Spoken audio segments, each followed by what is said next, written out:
Magandang araw mga tol, presidente ng WBC na si Mauricio Sulaiman.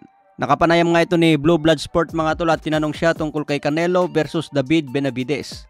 Dito sinabi ni Mauricio Sulaiman mga tol na kailangan daw ni Canelo magdepensa ng WBC. Kung hindi daw niya madepensa ng kanyang titulo, mapipilitan ng WBC na tanggalan si Canelo ng belt. Pero kailangan dyan mga tol mag-utos ng mandatory defense itong WBC kay Canelo.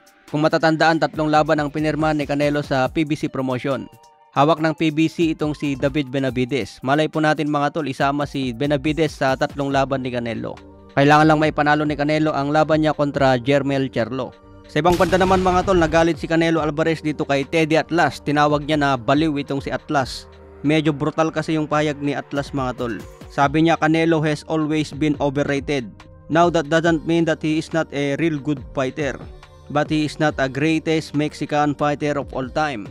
He is not the greatest Mexican fighter. He is overrated. He probably lost to Erislan de Lara and he lost twice to Triple G. Yan nga po ang banat ni Teddy Atlas kay Canelo. Natalo daw si Canelo ng 2 beses kay Triple G lalo na sa unang laban. Natalo rin daw kay Erislan de Lara. Yan po yung mga laban na naging controversial kay Canelo. Sagot nga po ni Canelo dyan mga tol, galit na galit. He's F crazy that guy. F crazy. And you think he knows boxing. Talagang pinagmumura ni Canelo itong si Teddy Boy Atlas. Matatandaan mga tol, naging trainer ito ni Timothy Bradley.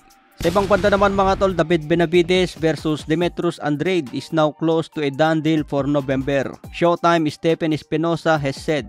So magandang balita ito mga tol, no? Pukpukan ni Andrade at Benavides. Kung sino ang panalo sa dalawang yan maging mandatory ni Canelo Alvarez. Parehas nga po undefeated yung dalawang yan mga tol na talagang may lakas. Ito ang napakasarap na laban ngayon sa super middleweight division.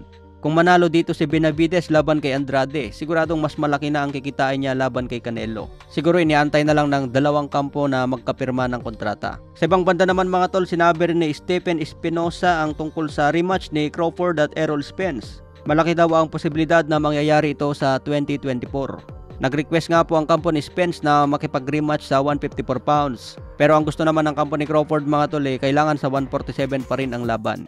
Kaya mapipilitan ngayon si Spence na lumaban pa rin sa 147 pounds. Si Crawford na kasi ang nagdidikta sa kanilang dalawa mga tol dahil panalo.